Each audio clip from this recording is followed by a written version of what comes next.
Buenas estudiantes, le habla Víctor de la Rosa y hoy vamos a tratar nuestra segunda parte de los procesos metabólicos haciendo énfasis en lo que es la digestión humana. Para que se realice el proceso digestivo en los humanos se requiere del sistema digestivo. Este sistema de órganos consta de un tubo especializado denominado tubo digestivo y de glándulas digestivas anexas.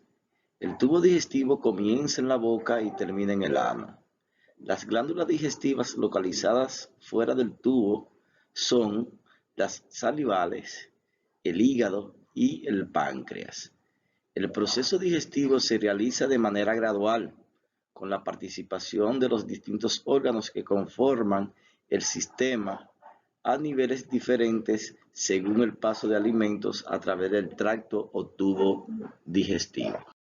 El proceso digestivo consta de una serie de etapas en la que podemos encontrar la ingestión, la digestión, la absorción y también la gestión.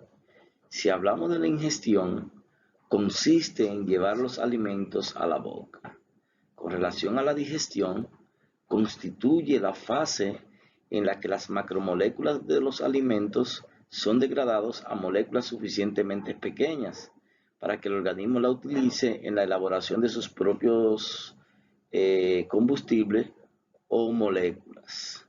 La digestión en la nutrición holotrófica, como la que nosotros realizamos, se efectúa en tres niveles, en lo que podemos encontrar el nivel bucal u oral, el gástrico o estomacal y el nivel intestinal. La tercera fase de este proceso es la absorción, que no es más que el paso a la sangre de los productos de la digestión a través del epitelio intestinal. Y por último tenemos la digestión o eliminación, que consiste en la expulsión de los desechos propios del proceso digestivo. De tal manera que estas son las etapas que comprenden lo que es el proceso de digestión. Digestión oral o bucal.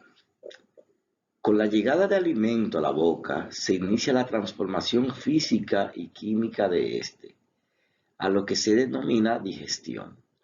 En la boca los alimentos son triturados por los dientes y moldeados por la lengua. La presencia de alimento en la cavidad oral provoca un reflejo nervioso que estimula la liberación de saliva por las glándulas salivales.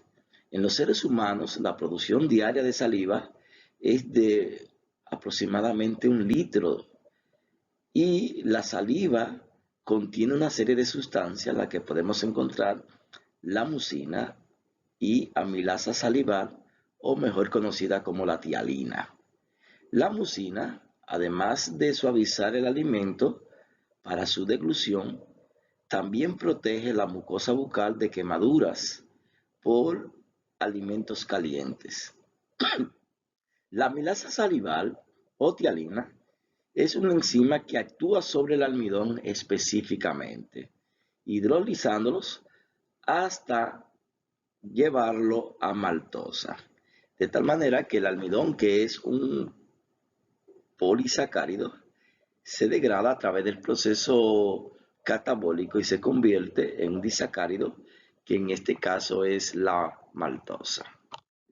Durante la digestión oral, la lengua tiene una parte fundamental en este proceso. Aquí esta permite la formación de una masa de alimento semidigerido, mojado por la saliva, llamado bolo alimenticio. En la deglución, la lengua impulsa el bolo hacia la faringe, que es la región a la que se le llama garganta. Esta zona se abre hacia el esófago y luego el bolo desciende a través del esófago hasta el estómago, y este movimiento es ayudado por contracciones musculares en forma de ondas llamadas peristaltismo. digestión gástrica o estomacal. Y decimos que el estómago es un órgano que en estado de reposo tiene forma de salchicha. Está situado en la cavidad abdominal debajo del diafragma. Cuando el estómago se dilata, puede almacenar hasta 2 litros de comida y líquido. Las paredes del estómago,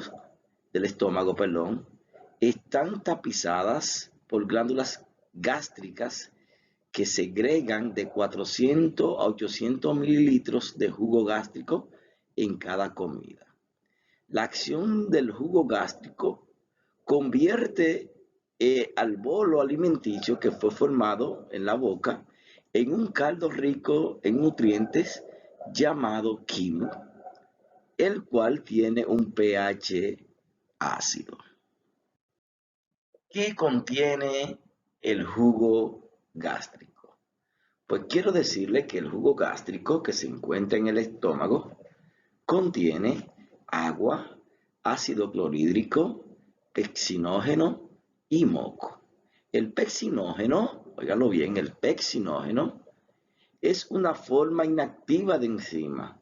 Cuando éste se pone en contacto con el ácido clorhídrico, se convierte en pepsina, la enzima proteolítica que actúa en el estómago. El pH en el estómago oscila entre 1 y 2, lo que significa que es muy ácido. Esto físicamente es muy, pero muy ácido, lo que facilita que la pepsina pueda actuar sobre las proteínas, hidrolizándolas hasta reducirlas a péptidos, que son cadenas de aminoácidos. Para que haya liberación de jugo gástrico, interviene una hormona llamada gastrina, lo que significa que la gastrina es una hormona que incentiva la producción de jugo gástrico, estimulando las glándulas localizadas en las paredes del estómago. La actividad digestiva de los componentes del jugo gástrico es facilitada por las contracciones producidas por los músculos del estómago. De tal manera que en este punto es bueno destacar lo que es la pepsina, que permite la degradación de la proteína, y la gastrina, que es la hormona que incentiva lo que es la producción de jugo gástrico. De tal manera que si en el examen a ustedes les sale que donde comienza la digestión de las proteínas, es bueno destacar que esta comienza en el estómago y no en la boca. Digestión intestinal. Terminada la digestión gástrica, o sea, la que ocurre en el estómago, el resultado, o sea, el quimo, pasa al intestino delgado a través del píloro, que es una válvula que controla el paso de alimento del estómago al intestino delgado, iniciándose así la digestión intestinal. El intestino delgado tiene una longitud de más de 6 metros. Es la parte más larga del tubo digestivo. Este tubo se divide en 3 zonas, que son, número 1, el duodeno, número 2, el yeyuno, y número 3, el ileón. En la digestión intestinal participan 2 glándulas de vital importancia, de gran importancia, como es el hígado y el páncreas. Estas glándulas producen sustancias que vierten al intestino para facilitar la digestión. El hígado, óigalo bien y repito, el hígado produce la bilis. El hígado produce la bilis y el páncreas el jugo pancreático. El jugo pancreático. ¿Qué se encuentra en el epitelio intestinal? Una pregunta muy interesante.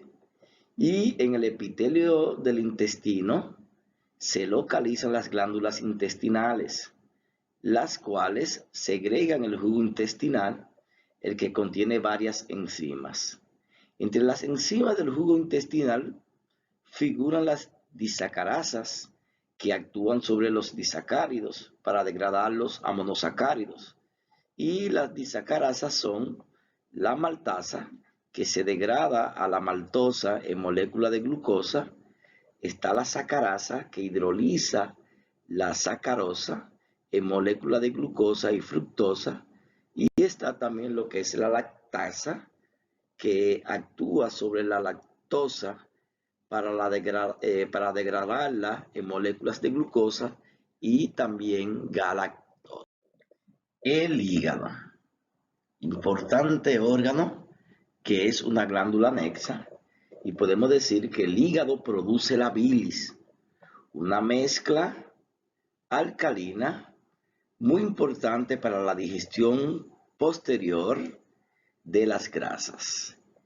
Esta se almacena en la vesícula biliar. La bilis contiene sales y pigmentos que van a ayudar a lo que es la degradación de las grasas. El páncreas, otra glándula anexa que interviene en lo que es el proceso digestivo. Y el páncreas segrega el jugo pancreático, el cual contiene una serie de sustancias que vamos a describir a continuación, la que se encuentra en el bicarbonato de sodio, que neutraliza la acidez del quimo procedente del estómago. También está la amilasa pancreática, que hidroliza el almidón en el intestino. La lipasa pancreática, que hidroliza las grasas. La tripsina, proteasa, que hidroliza proteínas hasta péptidos. Quimotripsina, que es también una proteasa, que también hidroliza proteínas hasta péptidos. Está también aminopeptidasas, que actúan sobre los péptidos separando los aminoácidos. Y por último también contiene las nucleasas, que degradan ácidos nucleicos hasta nucleótidos. De tal manera que el páncreas es uno de los órganos más activos que intervienen en el proceso digestivo, en este caso, en el proceso digestivo de los humanos. ¿Cómo se degradan las grasas? Y podemos decir que con la llegada de las grasas al intestino, la vesícula biliar deja salir la bilis hasta la región inicial de este, llamado duodeno. Las sales biliares actúan como emulsificadoras, paso previo para la digestión de dichas grasas. La emulsificación podemos definirla como un proceso físico que divide las grasas. Una vez emulsificadas, reciben la acción de la lipasa del jugo pancreático, la que las degrada en sus componentes más sencillos, que son moléculas de ácidos grasos y glicerol. Con relación a las proteínas son los nutrientes que entran de último al duodeno. A su llegada, las proteasas, tripsina y quimotripsina, actúan hidrolizándolas en péptidos. Recordemos que la digestión de los carbohidratos, óiganlo bien, recordemos que la digestión de los carbohidratos se inicia en la boca. Por acción de unas enzimas conocidas como la amilasa salival, y la digestión de las proteínas se inicia en el estómago.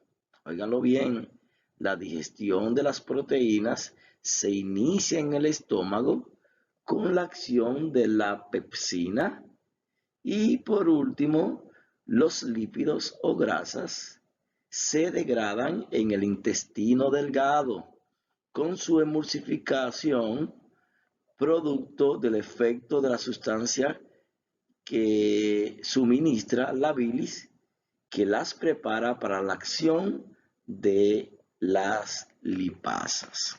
Así que bueno destacar que número 1, los carbohidratos se degradan o se realiza su digestión en la boca.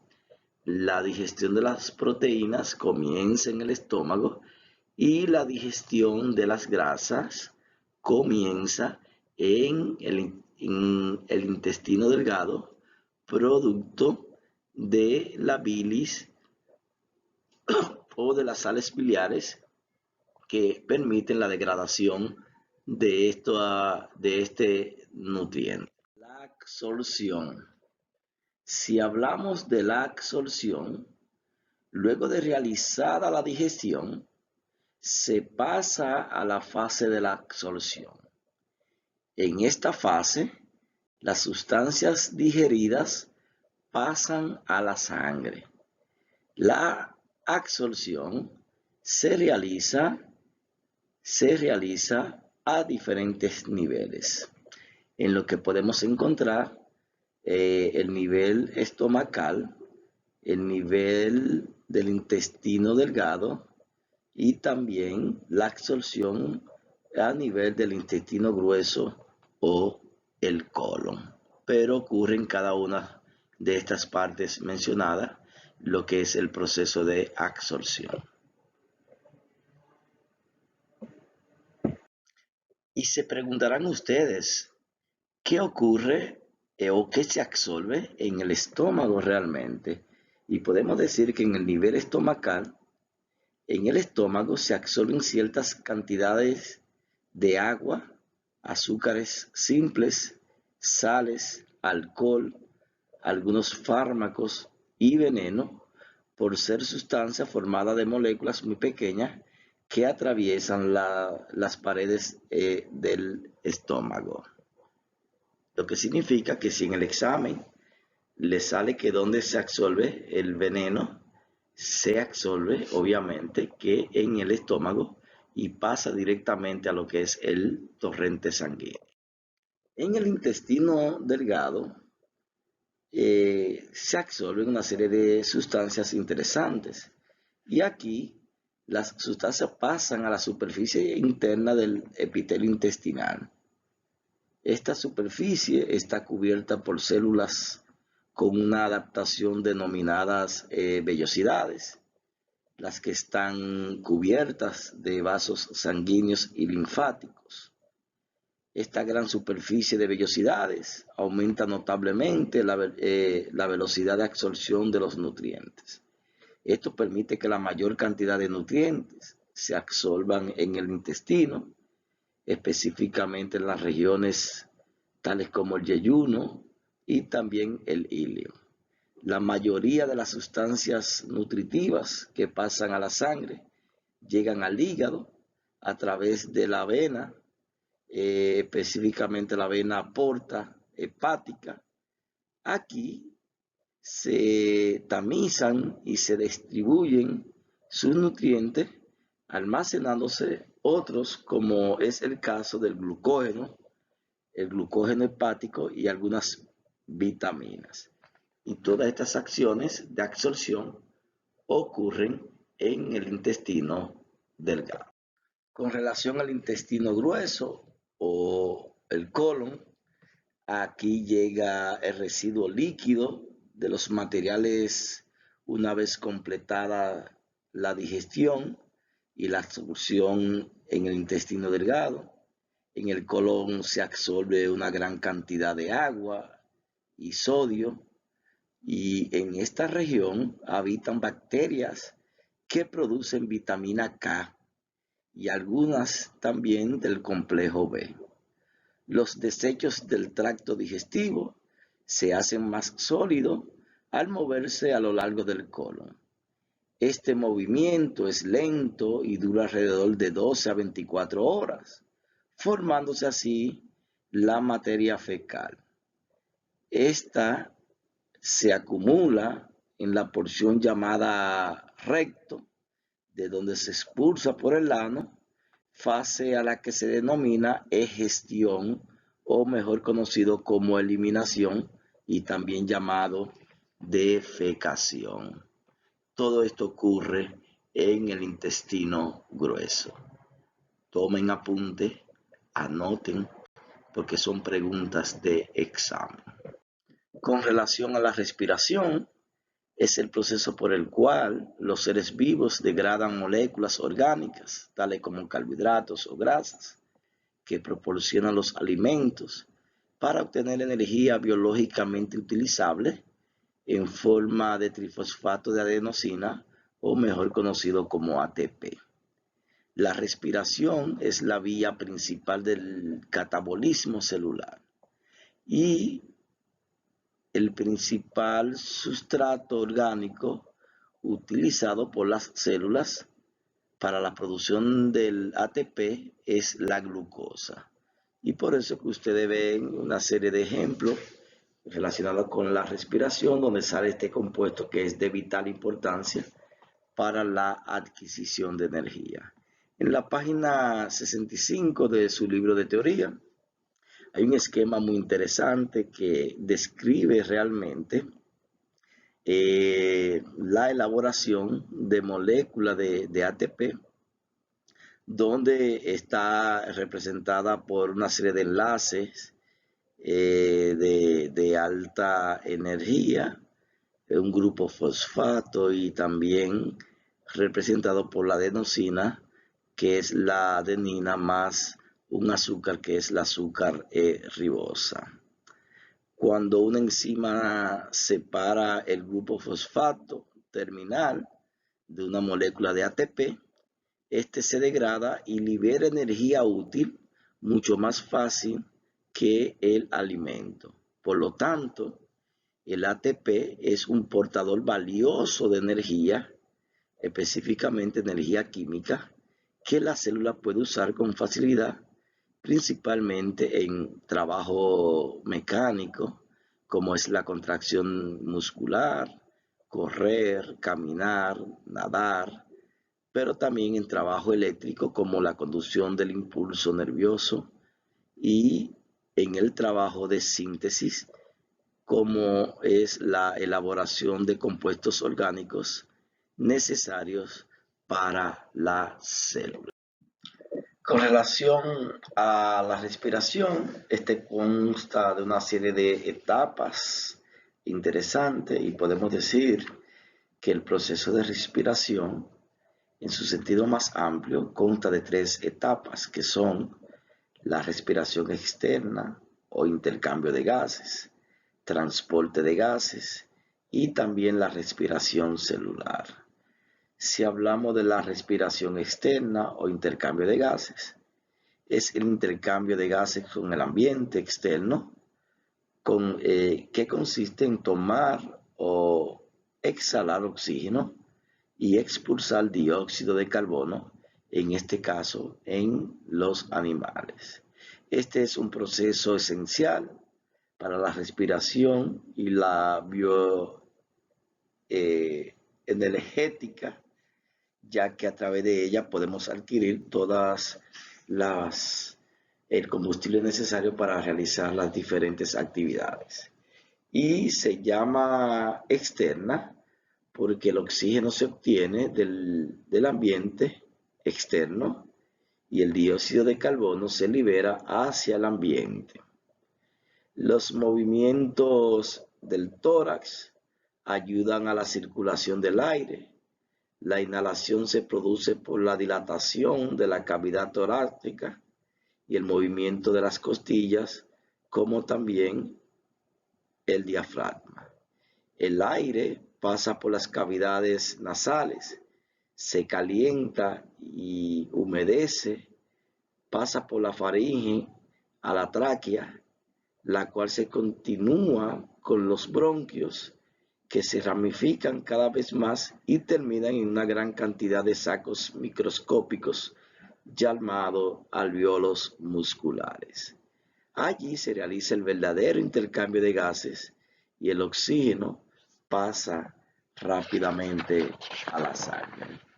En la página número 66 hay una descripción muy interesante relacionada con esta fase de la respiración, donde aparece el sistema nervioso, donde están los órganos, como es la cavidad nasal, la faringe, la laringe, las tráqueas, los bronquios, los pulmones, tanto el pulmón derecho como el pulmón izquierdo, el diafragma, y estos son órganos que intervienen en lo que es el proceso de respiración.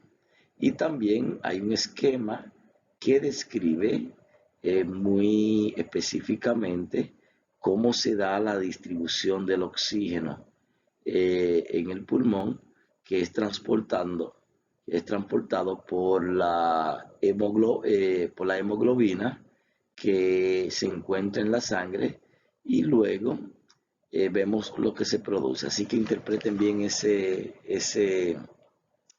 esquema relacionado con la respiración.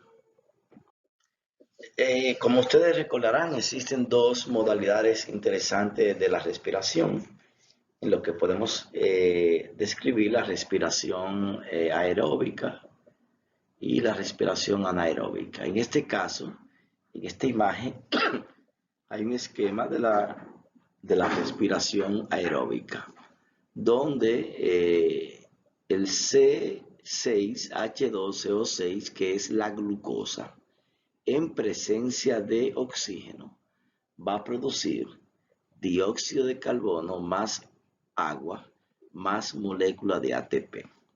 Quiere decir que la respiración aeróbica tiene también una gran ventaja con relación a la producción de ATP, ya que se produce más esta moneda en presencia de oxígeno que en ausencia. En otras palabras, se produce más molécula de ATP en la respiración aeróbica o la respiración aeróbica que en la respiración anaeróbica.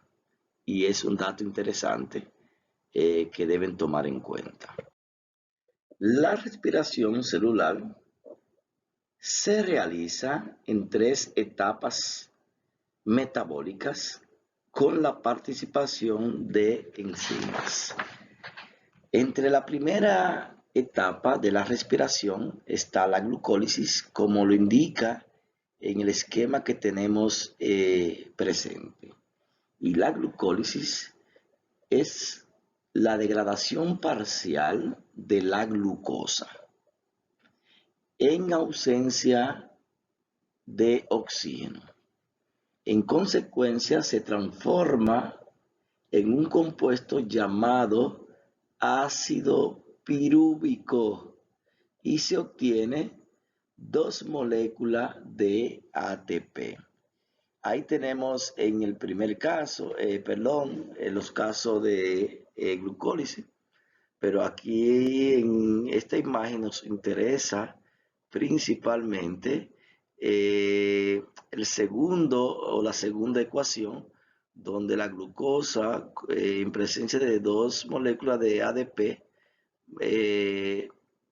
produce el piruvato más 2 moléculas de ATP más el NADH, hidrógeno y también produce agua. Esto describe lo que es el proceso de glucólisis, que es la primera etapa de la respiración celular. La segunda etapa de la respiración celular es el ciclo de Krebs, que también es conocido o llamado como el ciclo del ácido cítrico. Durante este ciclo se completa la oxidación de moléculas orgánicas que generan energía. En presencia de oxígeno o O2, el ácido pirúvico formado en la etapa anterior se convierte en un compuesto llamado acetilcoenzima que vincula la glucólisis con el ciclo de Krebs o el ciclo del ácido cítrico, que permite el desprendimiento del dióxido de carbono y la producción de electrones, ambos se van a la cadena respiratoria mediante el cual se completa lo que es la segunda etapa de la respiración celular. Y la tercera etapa es la cadena respiratoria. Esta es una cadena transportadora de los electrones producido en el ciclo de Krebs, en la que participan sustancias denominadas coenzimas, que facilitan la acción enzimática para la realización de las diferentes actividades. Estas corresponden a moléculas orgánicas llamadas nucleótidos. Los electrones van pasando a través de estos transportadores que se hallan en las crestas mitocondriales. La mayor parte de transportadores de electrones son proteínas llamadas en conjunto citocromos. En el proceso está la presencia de oxígeno, que se comporta como aceptor de electrones. En los llamados nucleótidos hay hidrógeno que al liberarse se unen al oxígeno para finalmente formar lo que conocemos como el agua. Y aquí se completa lo que es las etapas de la respiración celular, recordando que primero está la glucólisis, bueno que la estudien, está el ciclo de Krebs, que es la continuación de la glucosa, y por último está la cadena respiratoria, y aquí se completa todas las etapas de la respiración celular. Con relación a la respiración anaeróbica, podemos decir que es aquella en la cual no se requiere la presencia de oxígeno, produce menos ATP, como lo dijimos anteriormente, que la respiración aeróbica. Destacando que dentro de la respiración anaeróbica existen dos casos interesantes, como es la fermentación láctica y también la fermentación alcohólica. En el primer caso, con relación a la fermentación alcohólica, es aquella en la cual ciertos organismos, como las levaduras, degradan a la glucosa produciendo alcohol, específicamente alcohol etílico, dióxido de carbono y dos moléculas de ATP. Con relación a la fermentación láctica, el ácido láctico se acumula en el músculo produciendo fatiga muscular y sensación de ardor y dolor. La fermentación láctica es importante en la producción de muchos alimentos lácteos, como la mayoría de los quesos y el yogur. Y esta consiste, como la fórmula lo indica, la glucosa, en ausencia de oxígeno, va a producir ácido láctico más dos moléculas de ATP.